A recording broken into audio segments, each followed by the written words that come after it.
Extremely rich people, చాలా poor people, ఇద్దరు కలిసి అంటే పక్క పక్కన ఉంటాయి. అది ఇంకా ఈ ఆస్పెక్ట్స్ అన్నీ చూసి ఆ టైంలో పేపర్లో న్యూస్ వస్తుండే ఎన్రోల్ గురించి. వాళ్ళు నెత్తి మీద నల్ల ముసుగులు వేసి ఫోటోలు తీయించారు పోలీసులు, వాళ్ళ ఫేసెస్ కనిపించకుండా.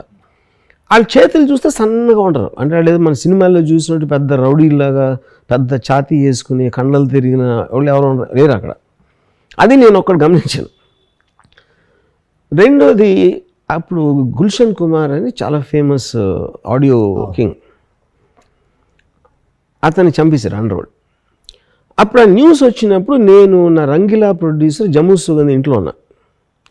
అతను ఈ న్యూస్ని గుల్షన్ చంపేశారు అని ఆ షాక్లోంచి నాకు పొద్దున 8 నాతో మాట్లాడాడు, 7 లేచాడంట, తర్వాత ఇది చేశాడు, 9:30కి ఆ టెంపుల్కి వెళ్ళాడని చెప్తున్నారు.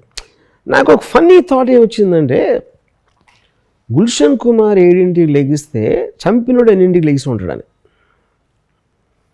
సో ఇప్పుడు ఆడు బ్రేక్ఫాస్ట్ చంపే ముందు తిన్నాడా తర్వాత తిన్నాడా, వాళ్ళ ఇంట్లో ఎవరెవరు ఉంటారు, వాడు ఒక్కడే ఉంటాడా, ఇది ఏదో నాకు జోక్లోకి వచ్చింది ఫస్ట్. దాని తర్వాత సడన్గా నాకు స్ట్రైక్ ఏంటంటే, వాళ్ళ గురించి మనం వాళ్ళు ఎవరినైనా చంపినప్పుడు కానీ వాళ్ళే చచ్చినప్పుడు కానీ వింటాం. ఈ మధ్యలో ఏం చేస్తారు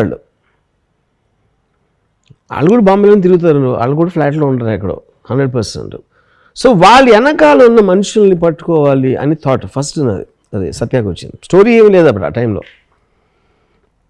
తర్వాత నాకు వాషి ఏరియాలో నాకు ఫ్రెండ్ ఒకడు 18 ఫ్లోర్స్ బిల్డింగ్లో ఉంటాడు.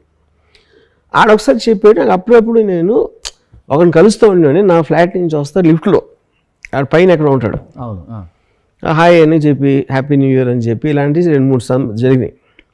ఒకరోజు వీడు వైఫ్ పోలీసులు వచ్చి ఆయన తీసుకెళ్ళారు, అరెస్ట్ చేశారు అని చెప్పారండి. ఏంటంటే గ్యాంగ్స్టర్ అంటాడు.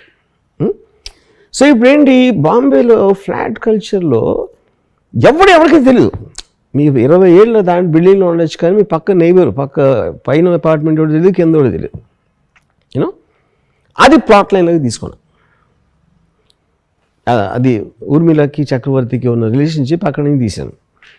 దాని తర్వాత మై లవ్ కమ్స్ లాస్ట్ అని ఒక జేమ్స్ అండ్ టీచర్స్ బుక్ ఉంది. అది తీసుకుని దాంట్లో ఉన్న ఒక క్యారెక్టరిస్టిక్ ఆస్పెక్టు ఫస్ట్ నేను ఒక సినిమా తీశాను, అంతం అని.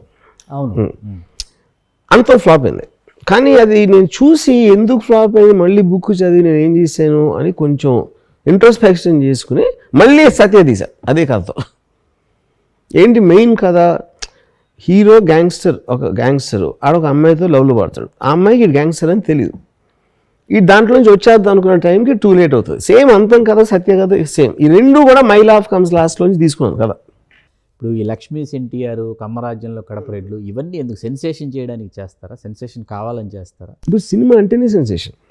మీరు మాట్లాడినా మీరు మాట్లాడినా రాసినా ఇంకొకరితోటి ఏమైనా చెప్పినా వాళ్ళకి ఇంట్రెస్ట్ కలిగించడానికి చేస్తారు. అందులో cinema also is one of the mediums which could be more effective. Sir, మన సినిమా ఇండస్ట్రీ నుంచి ఆర్టిస్టులు కావచ్చు, ప్రొడ్యూసర్స్ కావచ్చు, డైరెక్టర్స్ కావచ్చు, చాలామంది ప్రత్యక్ష రాజకీయాల్లోకి వెళ్ళారు, పోటీ చేశారు, గెలిచారు, రకరకాల. మీరేంటి పరోక్ష రాజకీయాలు చేస్తుంటారు ప్రత్యక్షంగా పోటీ చేయకుండా? ఫస్ట్ ఆఫ్ ఆల్ రాజకీయం అనే word I'm not sure I know ఏంటి రాజకీయం అనేది. ఇప్పుడు మీరు బుక్ డెఫినేషన్ లాగా తీసుకుంటే ఒక సొసైటీలో ఒక పర్టికులర్ కాన్స్టిట్యూషనల్ ఆస్పెక్ట్లో మీరు కొంతమంది ఎన్నుకొని ప్రజలకు ఉన్న ప్రాబ్లమ్స్ ఎలా సాల్వ్ చేయాలి, ఏం చేయాలి, మనకి ఉత్పత్తి ఎలా పెంచాలి, డెవలప్మెంట్ ఎలా చేయాలి, ఇలాంటివి ఉంటాయి. Which is the reason you are voting and giving position. కానీ మనకున్న వాళ్ళు ఏమైందంటే, ఆ టీడీపీలో నుంచి బయటకు వచ్చాడు, ఈడమ ఎక్కడ చేరుతున్నాడంట, ఆడ ప్యాకేజ్ అంట, ఈ రాజకీయాలు అయిపోయినాయి మనకి. అది మెయిన్ థింగ్స్ ఎవరు డిస్కస్ కూడా చేయడు అసలు. రాష్ట్రంలో నేషనల్లో ఉన్న ప్రాబ్లమ్స్ ఎవరికి తెలియదు, వాళ్ళకి ఇంట్రెస్ట్ కూడా లేదు. వాళ్ళు internal drama between the people. ఇప్పుడు పాలిటిక్స్ డెఫినేషన్ అదైంది దానికి. సో ఆ రాజకీయం అనేది నాకు ఇంట్రెస్ట్ లేదు, పీపుల్ని సర్వ్ చేసే ఇంట్రెస్ట్ అసలు లేదు. సో ఈ రెండింటి మూలాన అప్పుడేంటి, నేను ఓన్లీ దాంట్లో ఉన్న డ్రామా తీసుకుంటా. ఎన్టీ రామారావు గారి మీద చెప్పులు ఇసిరింది ఎలా జరిగింది అనేది నాకు ఆ డ్రామాటిక్ ఇంట్రెస్ట్ ఉంటుంది. కానీ ఎన్టీ రామారావు మంచి సీఎమ్మా కాదా అనేది నాకు సంబంధం లేదు అసలు. అది ఎవరు బెటర్ సీఎం అనేది నేను పట్టించుకోను. ఎందుకంటే ఎవరున్నా లేకపోయినా అలాగే ఉంటుంది ఒక వరల్డ్ అనేది నా ఫీలింగ్. అయితే ప్రత్యక్ష రాజకీయాల్లోకి మీరు వస్తారని, నరసాపురం నుంచి పోటీ చేస్తారని కూడా అక్కడ వినిపించింది వైకాపా అభ్యర్థి. నేను ఏంటి సింపుల్ చాలాసార్లు అడుగుతూ ఉంటాను నన్ను. బేసిక్ పాయింట్, నాకు ప్రజలకు సేవ చేసే ఉద్దేశం లేదు. సో ఇందాక నేను చెప్తున్నట్టు పాలిటీషియన్ ఎవరవుతారు, ఐదర్ అదవుతారు, లేకపోతే అక్కడికి వెళ్ళి లంచాలు తీసుకోవచ్చు అనుకోవచ్చు, లేకపోతే మూడోది ఏదో ఒక some kind of a game.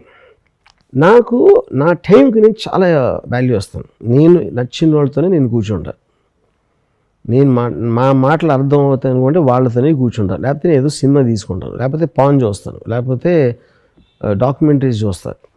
కానీ పాలిటిక్స్కి వెళ్ళినట్టు మీ ఉద్దేశం ఏదైనా కూడా మీరు చాలా మందితోటి ఇంటరాక్ట్ అవ్వాల్సిన అవసరం ఉంటుంది. నాకు ఇష్టం లేని వాళ్ళు నా టైంని వేస్ట్ చేసే వాళ్ళతో ఇంటరాక్ట్ చేయను. ఎందుకంటే that is a genuinely public life. అది I'm a very private person. So నా వరల్డ్లోకి కేవలం నాకు ఇష్టం వచ్చినాయి రాణిస్తాను అంతే. అందుకని నేను ఎప్పుడు చేయను.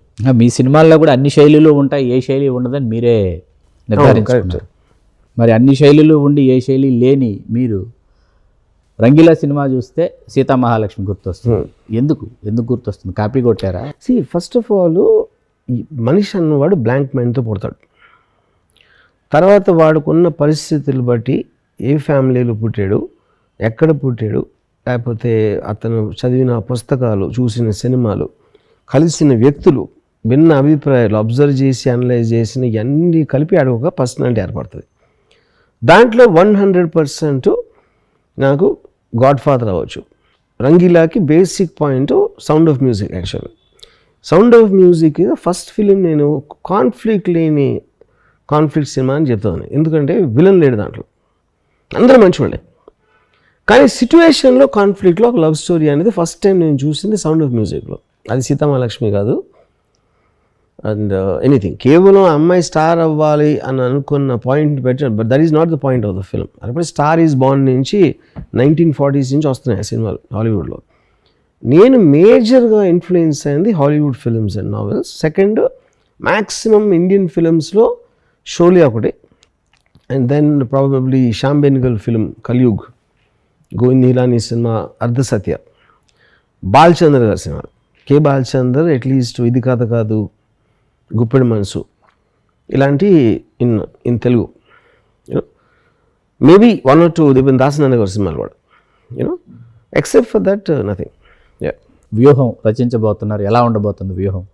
ఎవరి కోసం రచిస్తున్నారు, ఎందుకోసం రచిస్తున్నారు? వ్యూహం బేసిక్గా ఇప్పుడు రాజశేఖర రెడ్డి గారు పోయిన తర్వాత జరిగిన ఇన్సిడెంట్స్, ఎవరి జీవితంలో సడన్గా అన్ఎక్స్పెక్టెడ్ ఒక ఘటన జరిగినప్పుడు ఎంతో కొంత వాళ్ళతో కనెక్షన్ ఉంటే మన లైఫ్కి ఐదర్ ఎఫెక్ట్ అన్న అవ్వచ్చు, లేకపోతే మనకి అనువుగా మార్చుకోవాలని చూడవచ్చు, లేకపోతే ఎవరు ఎలా చేస్తున్నారు దాని వలన మనకు ఒక కాన్స్పిరసీ థియరీ ఉంటుంది. ఇవన్నిటికీ ఫైనల్గా ఒక రిజల్ట్ వస్తుంది. ఇప్పుడు వైఎస్ఆర్ గారు బతుకుంటే ఫర్ ఎగ్జాంపుల్ జగన్ ఇవాళ సీఎం కాదు.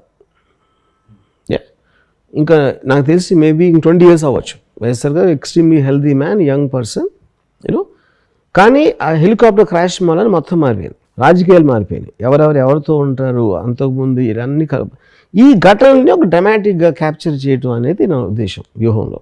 అప్పుడు ఎవరెవరు వ్యూహాలు ఏం పడినారు, ఆ వ్యూహంలో ఎవరు పడ్డారు, ఇవి ఉంటాయి సినిమాలు. మిమ్మల్ని అతిపెద్ద ఇడియట్ అన్న సత్యేంద్ర ఇప్పుడు ఎక్కడ ఉన్నాడు, ఎలా ఉన్నాడు? సత్యేంద్ర గురించి తెలుసుకోవాలనుంది. సత్యేంద్ర ఇప్పుడు he's in engineering college, Siddhartha engineering కాలేజ్లో ప్రొఫెసర్. నేను కూడా కలిసి తనని అట్లీస్ట్ 15 ఏళ్ళు అయిపోయి ఉంటుంది. 15 ఏళ్ళు ఇంట్రాక్షన్ కూడా లేదు నాకు దాంతో.